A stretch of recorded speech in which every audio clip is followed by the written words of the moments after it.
Welcome everyone, it's time for our aviation segment, and for you baseball fans out there, the last pitcher who was great enough to win a Cy Young in both the American League and the National League, great pitcher, won a Cy Young with the Phillies in the National League and the Blue Jays in the American League, Roy "Doc" Halladay, died in a plane crash recently, and to talk about that terrible tragedy and talk about the plane crash is our aviation expert, Mr. Kaplan. Thank you. Roy Halladay was flying a very unique aircraft, the Icon A5, which is a single-engine amphibious seaplane. It is state-of-the-art, to put it mildly. It's, in my opinion, it's probably one of the most spectacular aircraft out there because of what it can do. But I believe this may have been a case very similar to JFK Jr., Howie, in the sense it was too much airplane for him to handle. And he went right into the ocean. The problem with a lot of pilots is that you take on too much responsibility when you fly an aircraft that's beyond your capability. The Icon is a high-performance aircraft. It is built in the United States. There are only 8 of them flying currently. Very, very unique aircraft. They're not that expensive considered. It's about maybe $750,000.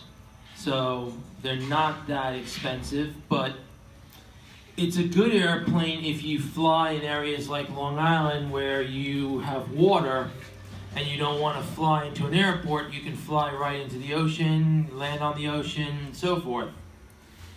I've had the opportunity to investigate this crash vigorously, and my conclusion is somewhat horrific in the sense that I believe he was showing off when he crashed the aircraft.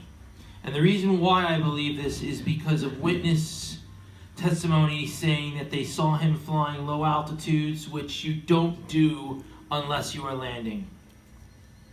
It's kind of like a copycat of the movie Top Gun, where Maverick likes to buzz the control towers. Well, this was a similar case. He was buzzing people on the ground, showing off. He took on much more than I believe he could handle. This is an aircraft that I've done the simulator on, and it's not a difficult airplane to fly. It really is not a difficult airplane. If you've flown single engines on simulator like I have, I've flown Cessnas, I've flown Pipers. It's not a difficult airplane to fly. It's a matter of situational awareness. That's where it comes crucial. I've said it before and I will say it till I go to the grave, that if you are not aware of your surroundings, you are not aware of your controls, you are basically a dead man waiting to happen. And unfortunately, this aircraft took his life. And it's tragic. It's very tragic, Howie. Absolutely, and just a caveat to the story. I had read that his wife had been begging him for years not to fly a plane. His father was a pilot. That was one of his dreams, but it's so tragic. He leaves behind a beautiful wife and 2 young boys, and such a young man.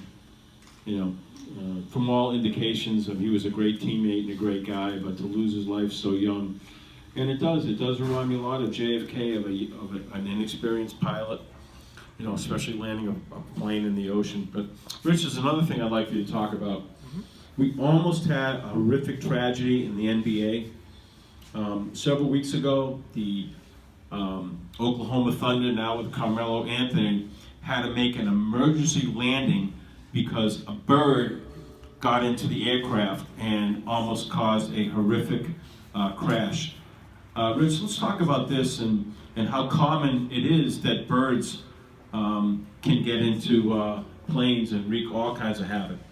It's incredibly common. In fact, it's one of the most common anomalies that happens in aviation are bird strikes.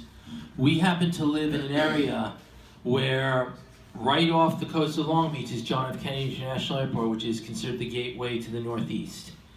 And if you listen to Live ATC, which is an app, I recommend to all of our listeners, if you're into aviation, download this app. Because what you hear is live air traffic control.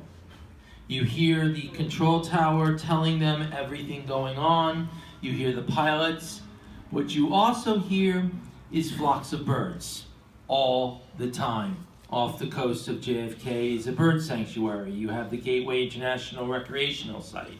You have Brandis ducks, you have Canada geese, you have mute swans. Now, there is an unknown myth in the Air Force that Canada geese can bring down a B-1 bomber. It is the truth. I have seen on several occasions these multi-million-dollar airplanes, we are talking jets the size of Boeing 727s, brought down by a simple Canada goose, sucked into the engine. It is extremely violent. This particular case, though, thankfully, God was on their side, Howie, because it didn't hit the engine, it hit the nose of the plane. It left a dent the size of a, oh my God, I can't think of an object large enough to really describe it, except maybe a sword shield, but it left a humongous dent in the front of the airplane. When you're coming in on final approach, usually you're at a speed of around anywhere from 250 miles an hour. It depends on the aircraft. This was a Boeing 757, which is a twin-engine commercial jet, medium haul. Very popular, a lot of airlines fly it. I'm sure that anyone who knows anything about aviation will tell you it was the replacement to the 727.